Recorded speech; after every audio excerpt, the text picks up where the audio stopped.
here are some extra examples for factoring when a is equal to 1. But unlike the other video, now you're going to notice that the c value at the end is minus, so therefore things are going to get changed up a bit. These are also extra examples to go along with the fourth factoring section of Edgenuity, which was a equals 1 continued. So let's get started. So we're going to do that x method just like we did with the other ones. Again, notice that your a value for all of these is just 1. That's what you get when you just have x squared. Notice your c value here is actually a -2. So when we go ahead and multiply the a and the c, we're now going to get a -2 up at the top. So again, just to reiterate from the other video with this x method, the number that goes at the top of your x is the AC, and the number that goes at the bottom is your B. So in this case, our A times C, our 1 times -2 is -2, and then the B value, which was just this guy right here in the middle, is actually equal to a -1. So now what we're looking for is two numbers that will multiply to give us the -2 and add or combine to give us a -1. So this is where things get a little tricky, because if you think about it, if two numbers multiply to give you -2, then one of them must be negative. So when we go and look for the factors of 2, which there are only 2, that's 1 and 2, we have to consider that one of them has to be negative and one has to be positive. So we're going to have to try out all different possible combinations to make sure that we end up with a negative product and then end up with the B value that they want. So for this one, I'm going to have to try out -1 and +2, and then a +1 and -2. So when I multiply both pairs, I do get the -2, the number at the top of the x. But notice, because we want the addition value or the combination value to be -1, the only one of these that's going to work is this bottom one. Because when you do 1 plus -2, you're going to end up with a -1. So the two numbers here are a 1 and a -2. Now in our last video, we talked about a shortcut, but let's just do it full out for the first couple just to reiterate that idea that we can also factor these by what we call double grouping or factor by grouping, which means we have to take this middle term and break it up into two terms. So we're going to rewrite this into x squared, but instead of putting -1x, we're going to put a +1x from this number and a -2x from this number. And then the last one in our original trinomial was -2. So again, just to review from your last video, we find our two numbers here by answering the riddle of what multiplies to be this top number, but yet add to be the bottom number here. Once we find them, those end up being the coefficients on these x terms right here. The first and the last, well, those are just the first and the last from the original problem. Now that we've got 4 pieces here, we can do our factor by grouping or our double grouping. So we're going to go ahead and figure out the GCF of the first two numbers, which are first two terms, which would be x. When we divide an x out of both of these, we get x plus 1. Because this middle number is a minus or a negative, we know we need a negative here. The number that divides into both of these is 2. And when we divide that -2 out of each piece, both of these are going to turn positive, which is exactly what we want because we need these binomials to be the same. It's this same binomial here and here that pops out and is one part of our answer. And then it's these front terms here that make up the second part of our answer. And that was factoring using the double grouping where we had to break up the middle term into two terms that have these as the coefficients. And then we do factor by grouping or double grouping to get our answer.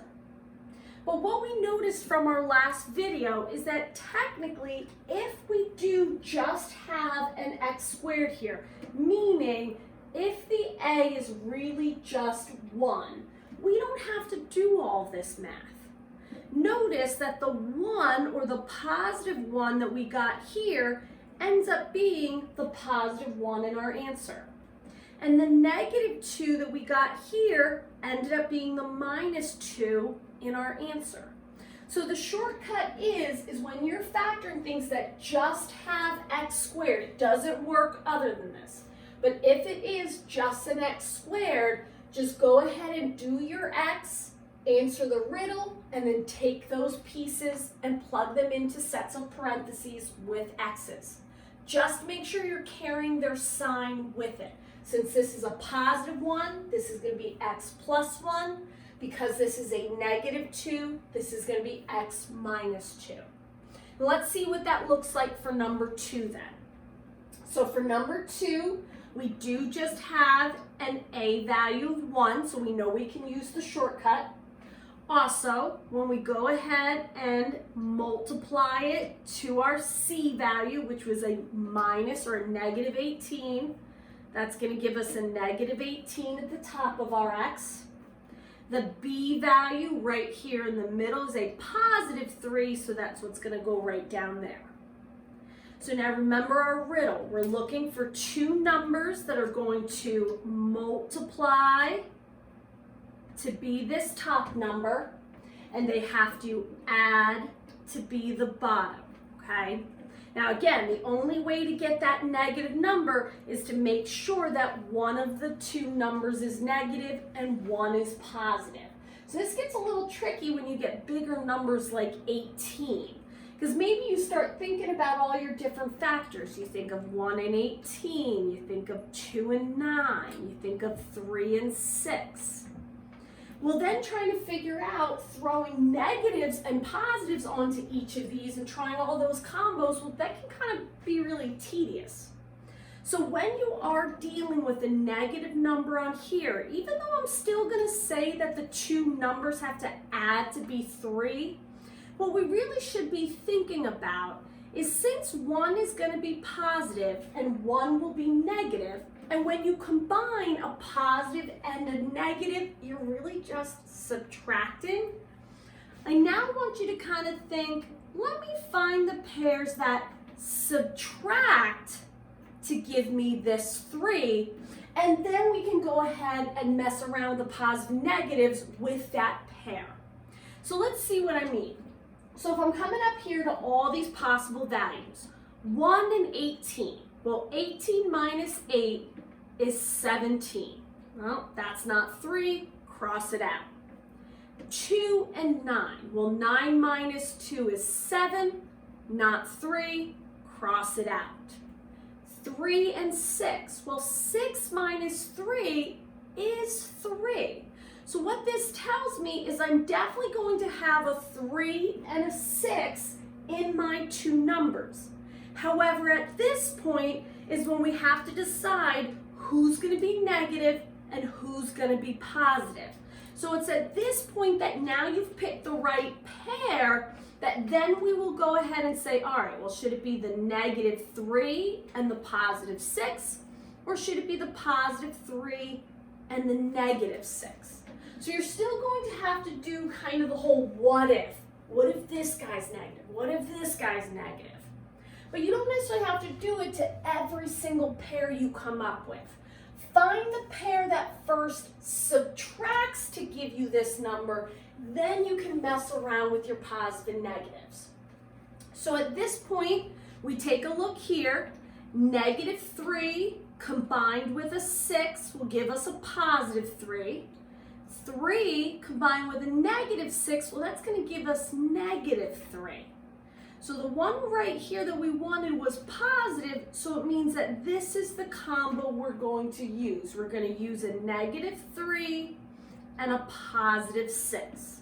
Negative 3 plus 6 is the same thing as saying 6 minus 3. But then because the 6 is the larger number and he's positive, I know it's going to be a positive 3. Now, if right now you're getting confused because your whole positive negative stuff, it never really settled well back in the day, then grab a calculator to check. I'm more concerned that you're able to understand the idea of the x, solving that riddle, and getting these numbers. Because remember, we can use the shortcut on this, so as soon as we find those numbers, we're ready for our answer. X and x, because it's x squared, and then let's just take the two numbers we found, a minus 3 and a positive 6. And that's our final answer. So it gets a little tricky when we change this to a negative. It just means we're going to have to deal with negative and positives a little bit more. And that's really our goal of these extra examples, is to just give you some more clarification and maybe tips on how to efficiently pick the best combo possible. So let's move on. So going on to number 3, we've got x squared minus 4x minus 5. So I'm going to go ahead and set up my x.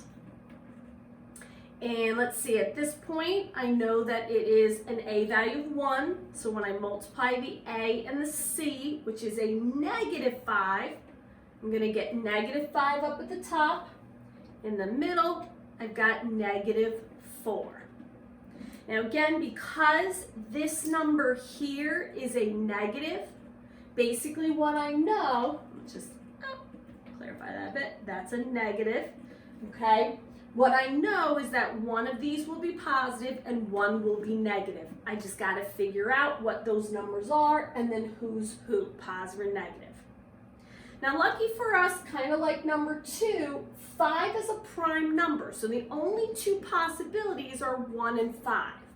If there had been more, well, let's make sure we kind of use this idea we talked about up here. I know I'm going to have one positive, one negative, so rather than think about adding, I'm going to think about, well, what would subtract? So notice that if you look at the pair 1 and 5, just take big minus small, whatever, 5 minus 1 gives you a 4. 4 is the number we want. Of course, it's negative 4. That's where we've got to kind of do some guess and check with the signs, but at least we know this is the proper pair of numbers. Now we're just testing out, is it negative 1 and 5, or is it 1 and negative 5? So once you find the right two numbers, now you're just going to go ahead and play around with making one of them negative and combining the two numbers to get you a negative 4. Because I want a negative 4, when I go ahead and combine these, I want the bigger number to have the negative. And that's just rules from adding and subtracting positive and negative numbers.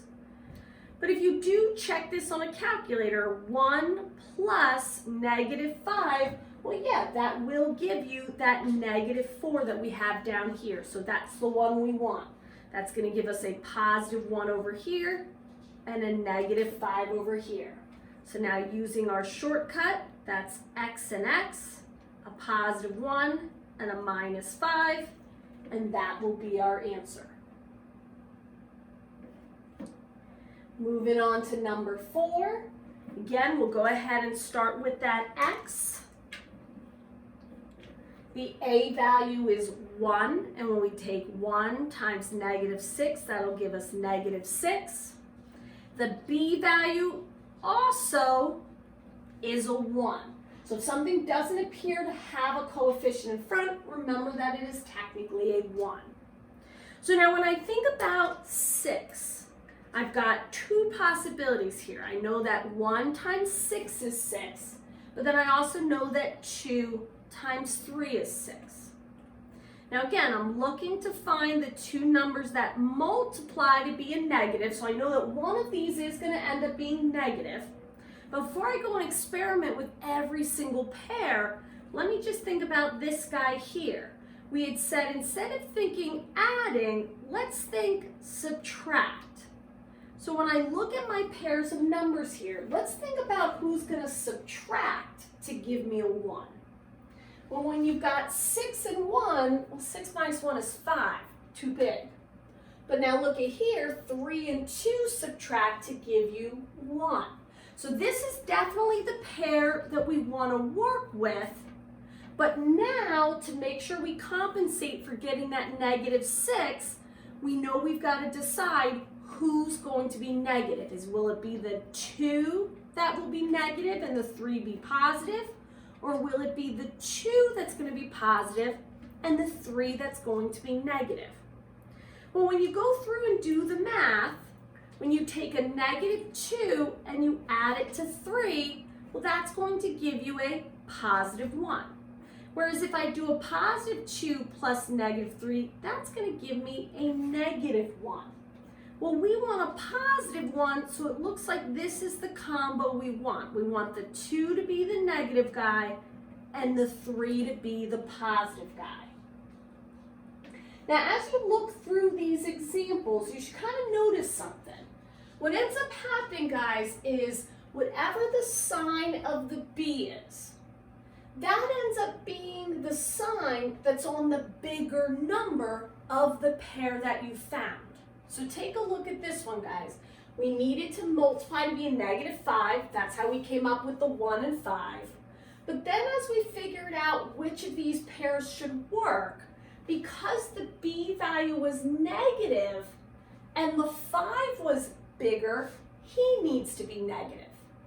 However, over here with number 4, we knew it was going to be 2 and 3 because 2 minus 3 is 1. But now when we checked out to see who should be the positive and who should be the negative, well, now look at your B value. Your B value is positive. So when you think about your pair, you want the bigger number to be positive. Now again, this is all just going back to how we get the signs when we add positive and negative numbers. But this is also just a good kind of rule to go by. When you've got a minus sign at the end, you're going to have one positive, one negative, and the bigger of those two numbers that you get will always match the middle sign. And if that doesn't really make much sense right now to you, that's okay, okay? You'll get better at it the more and more examples that we do, and that's why we're going to keep going, okay? So take a look now at example number 5 and 6. So we've got 8 as our C value, and because our A value is 1, 1 times 8 is just 8. Middle number is -2. So I'm going to go through my factors of 8, meaning I'm going to go through the two numbers that I know multiply to give me 8. Well, I know that 1 and 8 multiply to give me 8. But yet, when I do 1 and 8 and subtract them, I get 7, not 2. So let's keep going. 2 and 4. 2 times 4 will give me the 8. Ooh, sorry guys, I just realized there's a typo here. And of course, not be a typo if it weren't our class. That should be a -8, so -8. Okay, so again, it's a -8, but think about it like a positive for a second and just look for your pairs. So we've got 2 times 4, which is 8, and then looking down here, -2. Well, 4 minus 2 is 2, so that tells me that's the pair I want. But now I have to decide, guys, should be the negative that goes on the 4, or I'm sorry, on the 2, or should the negative go on the 4? Well, this is where we go back to what we were talking about on the front. Now take a look at that middle term. If the middle term is negative, then the bigger factor must also be negative. And that's what's going to lead us to this pair here. Because when we take 2 plus -4, we will get -2. The 4 has the negative and he's the bigger number, so our answer is also going to be negative. So the two numbers that work are 2 and -4. And again, using our shortcut, that's going to give us a +2 and a -4. if you would switch these signs, if you would accidentally do the minus sign on the 2 and the plus sign on the 4, well, what's going to happen is that would FOIL back to give you a positive 2x, not a minus. So especially with these guys, it's always worth just going back and distributing again just to make sure that you truly do get that minus 2x back. In fact, hey, don't even bother doing all the multiplication. Just do the outer guys and the inners to double check that you get back to that middle term. And if you do, then you know you're right. All right, number 6, we've got a negative 12, so let's set up our x. Again, this is technically 1. 1 times negative 12 is negative 12. The middle guy in here is negative 4. So we want two numbers that multiply to give us the negative 12 and add to give us the negative 4. But the first thing we need to do is just come up with our pairs. We've got a 1 and a 12. We've got a 2 and a 6, we've got a 3 and a 4. Basically, we're looking for the pair that, for the first part, guys, just look for the pair that's going to subtract to give you a 4. And then we can mess around with our positive and negatives. Notice that that's going to be 2 and 6. 6 minus 2 is 4. Now we can go ahead and decide, well, who should it be? Should it be the 2 that gets the negative or the 6? So we're checking out, is it going to be this or is it going to be this? And that's where this negative really comes into play in the middle. Remember, we want now that these two numbers add to give us negative 4. The only way to get a negative 4 when we add these together is to make sure that the bigger of the number is also negative. So this is the one that's going to give us the negative 4. This one would just give us positive 4, which is not what we want. Remember, we want that the middle guy is negative 4. So these are the ones that we want, the positive 2 and the negative 6. And together, there's our final answer. So again, guys, a lot of this, what people do when they run into problems is just with the arithmetic, okay? So please make sure that you're double checking everything, using a calculator if you need to make sure you're getting the number that you need. Number 7, we're looking at two numbers that multiply to give us negative 36, add to give us negative 5. Because we got a negative 36 there, we know that one of them will have to be negative, but let's not worry about that just yet. Let's make sure we're able to pick our pair based on two factors that give us 36 that will subtract to give us the 5. So we're going to find that that would be 4 and 9. So 4 times 9 is 36. 9 minus 4 is 5. So now when I go ahead and throw a negative onto one of them, I'm going to be able to get this combo.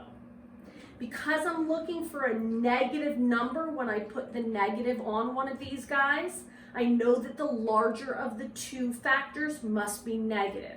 So that means that I'm going to need a positive 4 and a negative 9, because 4 plus negative 9 will give me negative 5. So that's going to be 4 and negative 9. And using our shortcut, that means our answer is x plus 4 and x minus 9. Over here, we've got 24. And again, it's a negative 24. This is technically just 1. 1 times negative 24 is negative 24. And a positive 2 in the middle. As soon as you realize you've got a negative number here, okay, again, as soon as we realize negative, we want to think subtract, okay, just to pick our pair, okay, I'm just reiterating this, guys, just to pick the actual pair, and then we'll go back to figuring out, all right, who's negative, what does it add to be, etc. So 24 has a ton of different pairs. So we've got a 1 and a 12. I know most people will think 4 and 6. There's also a 1 and 24, 2 and 12. There's also 3 and 8. So there's a lot to choose from. But now again, because we know that this is going to end up being negative, we know that one of these will be negative. So in the end, when you put them together, it's like you're subtracting. So let's figure out which of these pairs, when you subtract, will give you a 2. And notice that that is going to be the 4 and 6. So 6 minus 4 is 2. So we know that we're going to have a 4 and a 6, but now we have to play around and say, well, is that going to be negative 4 and positive 6? Or is it going to be a positive 4 and negative 6? Well, we know that the middle number here is a positive 2. The b value is positive. So whatever the larger of the two numbers is, he's going to have to be positive as well. So that's going to lead us to that first choice here, a negative 4 and a positive 6. Because negative 4 plus 6, well, that's just 6 minus 4, which is 2. We want the 6 to be the positive guy, so that way our total answer is positive. And again, that just makes our final answer x minus 4 and x plus 6. And I just threw these last two on here because I did come across these problems when I was doing the assignments and the assessments for Edgenuity. I just wanted to make sure everybody was clear on the numbers that they had chosen. 45 and 48 is sort of like 24. There's a lot of combos there that you don't necessarily think of right away. So just setting up our x real quick, we've got negative 45 when we do our AC, and we've got our negative 12 at the bottom. When we take a look at 45, what most people think about is 9 and 5. Unfortunately, we know that 9 and 5 don't work because 9 minus 5 is 4. So I don't care who you make positive or who you make negative, never going to end up with a 12. So again, just kind of like with some of the other videos, guys, I'll grab my calculator and I'll just try all sorts of other combos. I'll do 45 divided by 2. Well, obviously that's not going to work. It's going to give me 22.5. And if I divide a number by 2, 3, 4, 5 and get a decimal, that is not going to give me my pairing. Well, let's move on to 3. Okay, well it does turn out that 3 does divide evenly into 45 and gives you 15. Well, now look at that. 15 minus 3 is 12. So this is definitely the pairing I need. I now just have to decide, is it a negative 3 and a positive 15? Or is it a positive 3 and a negative 15? So as soon as I find my pairing based on what numbers are going to subtract to give me the middle, then I go ahead and I just play guess and check with my signs. Well, I notice that my middle number here is a negative 12. That's the b value I want to get to. Well, if the middle number is negative, then that means the bigger of the factors will have to be negative. So I need the 15 to be the one that's negative because, again, check it on a calculator if you need to. 3 plus negative 15, that's what's going to get me that negative 12. So it's going to be a positive 3 and a negative 15, and that's what I'm going to go ahead and put in my parentheses to get my final answer. And same thing happens with 48, guys. When you think about numbers that multiply to be 48, we oftentimes think about the 6 and the 8. But what we don't realize is that there's all sorts of other numbers as well. So if I'm thinking about 48, again, just so we understand why it can't be 6 and 8, because it's negative, I need to think about kind of subtracting when I pick my pairs. And when I do 8 minus 6, it's not giving me 13. So maybe I try all sorts of other combos. Maybe I go and grab my calculator, I do 48 divided by 2, well that's 24. 24 minus 2, not 13. All right, 48 divided by, I don't know, 12. I don't know. Okay, 4 and 12. Let's try that. 12 minus 4, that's 8. I need 13. Well, believe it or not, guys, if you divide 48 by 3, you get 16. So there it is. 16 minus 3 is 13. So that tells me that this is the proper pair, but now go ahead and try out. Is it a -3 with a +16, or is it a +3 with a -16? Well, I want this to be a +13 when this math is done, so that means this is the guy that's going to take it. -3 plus 16 will give me the positive. So again, this sign here always has to match the sign of the bigger factor. So it's going to be -3 and 16, and of course we'll just throw those in, and that will be my final factored product.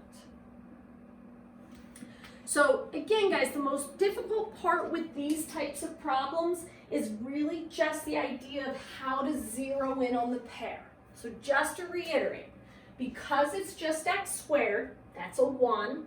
When I do AC, it's really just this number, that's my top. If it is negative, when you go through your pairing, don't think add right away, think subtract. So as you go through your pairs, think who's going to subtract to give me this number. Ignore the negative for a second.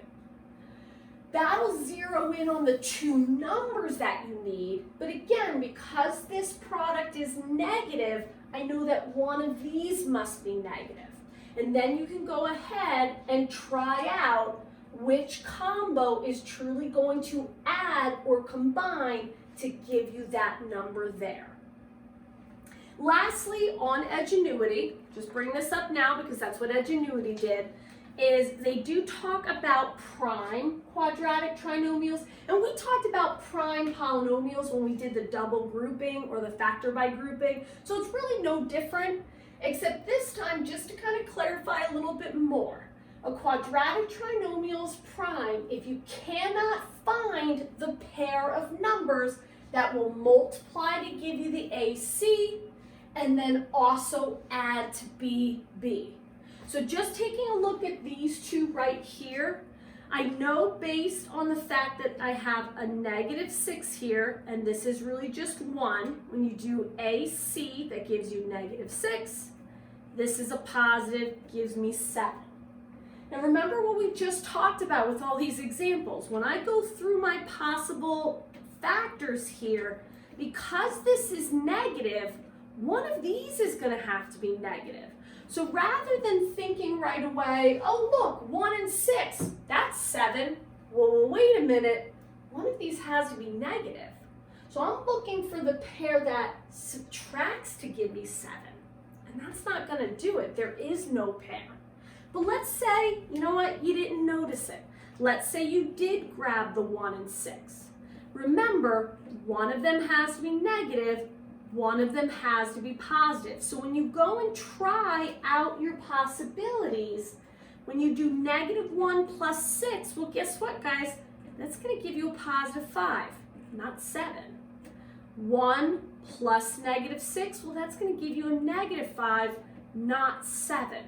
So we know we're prime because we can't seem to get that pair that work out.